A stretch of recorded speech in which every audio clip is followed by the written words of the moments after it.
So if I can, in the same spirit, I'd like to begin by thanking all of you, our board members, Superintendent Pure, and our central office team for your amazing leadership and your ongoing support. We could not do what we do at the building level without you. So I want to begin by thanking you all for everything that you do each day. I'd also like to begin, as I often do, by thanking our entire Thornell Road School family, our amazing staff, our students, and our parents and our families. It really is an amazing place, and we are off to a great start to the school year, and I'm hoping that in our presentation this evening you'll get a little bit of that spirit of what it is to open school in a very special year such as this while we welcome our full-day kindergartens. So this evening I'd like to share some information with you. Obviously full-day kindergarten is a big topic. I'd also like to talk a little bit about student enrollment, share a little bit more about our CAP goal, share with you our K-5 recess and lunch student compacts as examples of living the Thornell Road way. I'd like to share with you our new Buddy Bench that we have installed, and to talk a little bit about our Best Buddies Club. So with that as our agenda, I'd like to begin. So the main topic on everybody's lips is full-day kindergarten. So on Wednesday, September 5th, the first day of school, we welcomed 63 new kindergarten students into our full-day program. And it was extra special. Welcoming students is always a big deal, filled with a lot of excitement, but this year was extra special because of this new cohort of students. It's been an amazing journey so far. I know that we're only just a short way into the school year, but as a whole, I would say that our students have settled into the school routine very nicely, and they're getting really used to what it means to be a student in a kindergarten program. One of the biggest aspects of our new full-day kindergarten program are the opportunities for our students to experience recess and lunch. And I would like to just share a little bit with you, and there's some wonderful photos up there of kids enjoying their recess and lunchtime. One of the things that we talked about is, how do we effectively manage and supervise our youngest learners in these environments? We have all of our lunch monitor staff on duty for our kindergarten staff or kindergarten students. And likewise, we've also had parent volunteers, and for the first 2.5 weeks, our educational assistants from the classroom have been on hand to just help to get the students acclimated to the recess routine and what it means to enjoy lunch in the cafeteria. And it's amazing to watch 63 5-year-olds enjoying their freedom of outside play with so many kids. For some of them, they've never had that experience before. And they're doing a great job following the rules and using the playground equipment and really enjoying what the playground experience is meant to be. At lunch, students are enjoying time to eat with their friends. And right now, the greatest need seems to be assisting students with opening containers so they can actually access their lunch. And I will tell you that some of the packages are even hard for the adults. No, I think that's Kim still needs a little help. I sometimes She'd need like help a with those tutorial. stupid juicy pack things. I had a child that needed help with one of those cheese sticks things that come in. Yeah. So I'm walking around, can I help you open? And they handed me the cheese, and I'm like, oh my goodness. I know. It's not so easy. And I'm more than 10 times their age, and I still can't get it. So, but we're off and running. We're doing a great job. The staff has been amazing, and we're so thankful to be offering full-day kindergarten in Pittsford as we have this year. At the end of the school year last year, there was some attention given to our enrollment and numbers in average class size. So I thought I'd share a little bit of an update with you as to where are we now in September. So we have just about 430 students, kindergarten through grade 5, and over the summer we welcomed 36 new students. And while that total number is not vastly different from what we typically expect, the distribution across the grade levels is a little bit different for us. For example, we welcomed 11 new students in grade 1, 7 at grade 2, 6 at grade 3, 8 in grade 4, and 4 at grade 5. So that distribution, when you combine that with our sectioning, and you can see on the graph the average number of students by classroom. So you can see the white number in the blue bar actually represents the number of sections at that grade level, with the average number of students by classroom at the top. So we're keeping an eye on grade 2, as you might expect. So grade 2 is right now our largest sections, with 25 students in that class. The extra sections that we were able to get due to enrollment in grade 3 and grade 4 have made such a profound difference for our kids. As I visit, especially the third grade classrooms walking in, I still can't help but look and think that the other half of the class is supposed to be here somewhere. But it's been an amazing opportunity for our teachers to really individualize the instruction and meeting students' needs. So we are continuing to keep a close eye on class size. In your packet, I shared with you a detailed copy of our comprehensive action plan. And prior to the meeting, I understand your packet this go-around was around 300 pages. So I'm sorry for that. But I would like to just share, I know that we talked about this a little bit last year, but our goal, as it's articulated in the comprehensive action plan, is to establish and sustain a highly effective collaborative team model that promotes the engagement of all students in rigorous and authentic learning through the seamless integration of instructional technology. And while that goal is somewhat of a mouthful, it really does kind of encapsulate all of the work that we're doing instructionally. So our comprehensive action plan is a multi-year plan, and right now it is actually written to guide our work through June of 2022. It was unanimously adopted by our ILT last school year, and it's our building's formal commitment to the collaborative team model, which is also known as the Professional Learning Community, or PLCs. At Thornell Road, we've made a deliberate commitment to call it the collaborative team model rather than giving it the PLC model. And we just think that the collaborative team model really helps us think about what it is that we should be doing and how we should be doing it. It also is our commitment to rigorous and authentic student learning, and also the integration of instructional technology. And we actually took a look at the district 5-year vision for collaborative team model document, the guidance document, and we looked at where are we in relation to that guidance, where do we want to be, and how will we get there? And we actually use that document to craft our comprehensive action plan. So they both stand in direct alignment with each other, which is a very powerful statement about how important that work is, and we feel very good about this plan moving forward. The time that is dedicated to sustaining and moving forward in that action plan is actually taking place during grade level meetings, grade level team meetings, staff meetings, which we are devoting many during the year to collaboration and collaborative teamwork, our ILT discussions, and also superintendent's conference days. As you all know, the cornerstone for our social emotional learning initiative is living the Thornell Road way. And it has really become a standing challenge for all students in the building to live the words of the Thornell Road way by putting them into action. And really what it can be summarized as is always being your best and doing your best, even when no one is watching. And as I often like to tell the students, especially when no one is watching. And that has been our ongoing challenge over the years. And what we started last year, and we're continuing this year, is that I actually meet with the students by grade level on the first day of school. So instead of going right out to recess, we gather in the auditorium, we review the Thornell Roadway, we talk about what does it look like and sound like to be our best and do our best at recess, in the lunchroom, and on the way back to class. And the students actually derive those examples, and we use that as the basis for our student compacts. While grades kindergarten and first grade are, as you might imagine, a little bit more principal directed and a little bit more developmentally appropriate, grades 2 through 5 were very open discussions and a collaborative effort among our students. Since we began this practice last year, it really became more of a review and a revisement process. So the students were really impressed that I actually kept their work from last year, presented it back to them to say, let's take a look at what the examples were last year. Is there anything here that we would like to change? Anything here that we would like to remove or we would like to add? And the students did a really wonderful job creating those.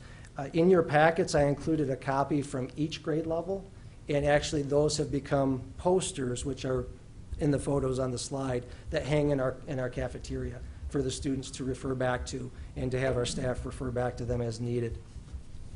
A few of the examples from grade 5 of what does it look like and sound like to live the Thornell Roadway at recess. Some of the examples include treat others with kindness, include others in our games, and work together to solve problems. In the cafeteria, it would look like and sound like using an indoor voice, not talking with your mouth full, And the one that I really appreciate is throwing away your garbage without actually throwing it. Very important. And on the way back to class, be quiet in the hallway, walk. And a new one that we added was if you knock something off the wall, put it back up. And that's referring to all the wonderful artwork that is typically displayed in our school hallways. So the students felt that that would be a good example of living the Thornell roadway this year.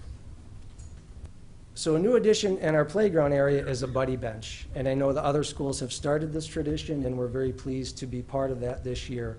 I'd like to recognize and thank our PTSA for the financial support for this project. And the buddy bench, as you know, the concept is very simple. For students that are either unsure of how to initiate a conversation and make a friend and go off and play, or those that might be uncomfortable doing so, they can simply have a seat on the bench. And everyone at all grade levels know that they are playground buddies. So they're mindful of, is anybody sitting on the bench? And if anybody is, then they will go over and invite that child to come and play. We also talk about introducing yourself so that that child may get a chance to know you by name. And so we're trying to help them understand, you know, what are the social niceties that go along with introducing yourself and inviting somebody to play. It's worked very well. As a matter of fact, we have not seen a lot of students using it, which is a great thing. But I have seen a few, and I've also noticed that they don't wait very long. So I think people are very excited to be that friend or be that buddy to reach out and invite a new friend to play. The bench works so well, and I think I shared some of this with you at our tour, that one of our fourth grade teachers took the students outside on one of the nice afternoons for a little extra fresh air. And as she was observing and supervising the kids on the playground, she sat on the bench for a moment. Well, it didn't take long that about a half a dozen kids came running over to her saying, "Would you like to play with us?" And she quickly realized that she was sitting on the buddy bench. So she was very pleased to share that with me, and I said, awesome, that's exactly what we're looking for. So whether you're an adult or a child, you'll always be invited to play at Thornell Road. So we're very happy to have that as a tool for our students to be welcome and included. Last year, along with Park Road Elementary School, we were the two first elementary schools that had a Best Buddy chapter in all of New York State. And as I understand it, we were among the first elementary schools in the entire country. We're very proud of that, and we are expecting to continue to build on that success. This year, we are expecting to have over 50 students participating in Best Buddies, and Best Buddies will continue to meet monthly. And it's really led by our 4th and 5th grade students who meet during their lunchtime to come up with the ideas and the plans for what will our activity sessions look like when we have all the students together. So we have amazing advisors, but they're really guiding, and the students themselves are really leading the work, which is really a joy to watch. Beyond our school activities, students have participated in a variety of local and regional Best Buddies activities. And we're very excited for the new school year and the fostering of friendships both in school and out of school. And what we really are looking for is to build those friendships, help foster those friendships, but also help extend beyond the school day. And one of the most powerful testaments to what Best Buddies can do is when you hear a parent tell that their child for the very first time got invited for a play date or a birthday party. And for some of these children, it's been quite a long time since that's happened. So that to me is really where it's all about. So we recognize that it can begin in school and should begin in school, but we are also expecting it to extend outside of the school day. So I'd like to share with you a video message from two of our Best Buddies, Alex and Henry. They have a very special message about friendship, and I would like to just share this with you because they say it so much better than I can. My name is Alex. I'm Harry. We're best buddies. I'm buddies.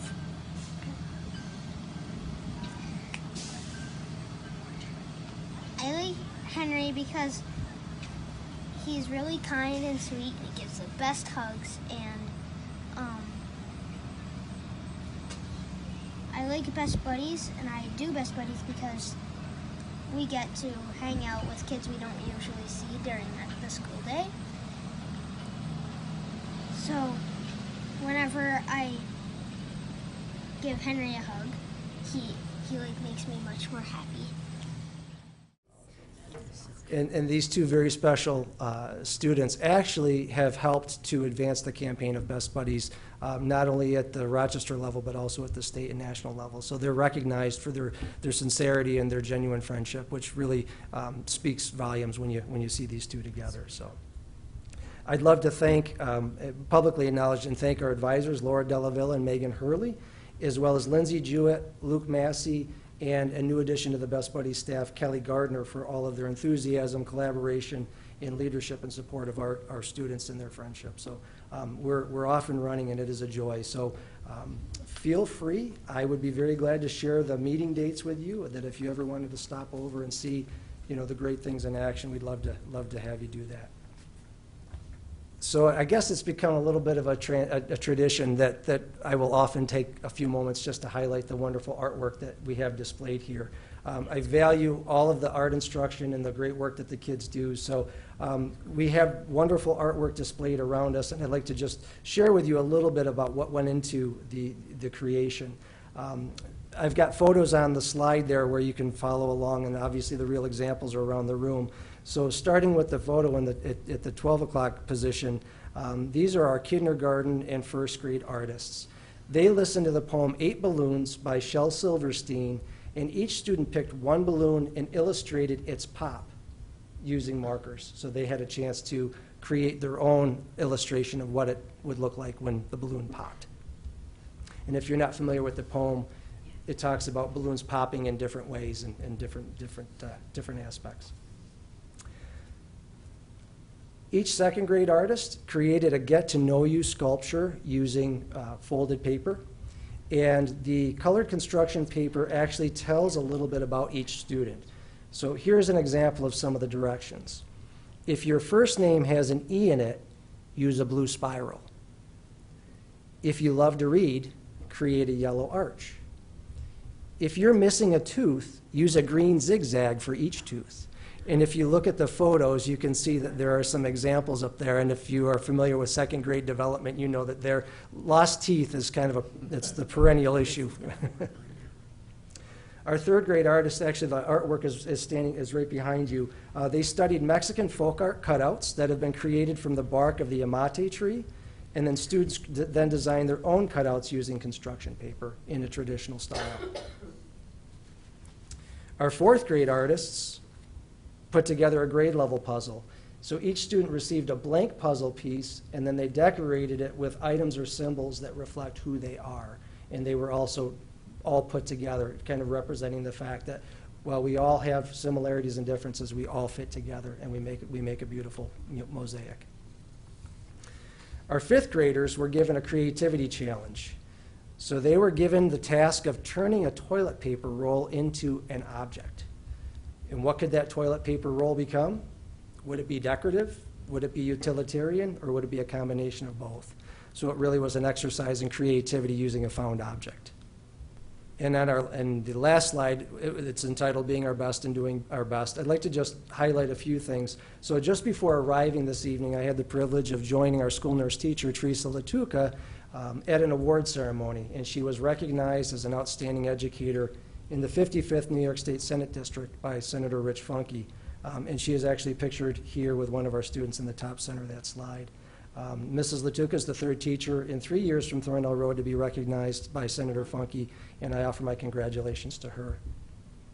And in conclusion, I'd like to again publicly thank everyone at Thornell Road for all they do each day to care for our students, our families, and each other, and again to thank all of you for your visionary leadership and encouragement at the building level. Thank you. Thank you, Roger. Does anyone have any questions? Comments? Roger, I just want to say that the Best Buddies video was amazing. Oh, it's great. Incredible. That's great. I will tell you that there is a little bit more edited version that is on Twitter that came from Best Buddies, and it has been retweeted and shared out even from the organizer and founder of Best Buddies. So it really has gained a lot of traction just in the sincerity of the message, and it really, as I said before, our students say it so much better than we can, and they're living it. So thank you. Thank you. Thanks, Roger.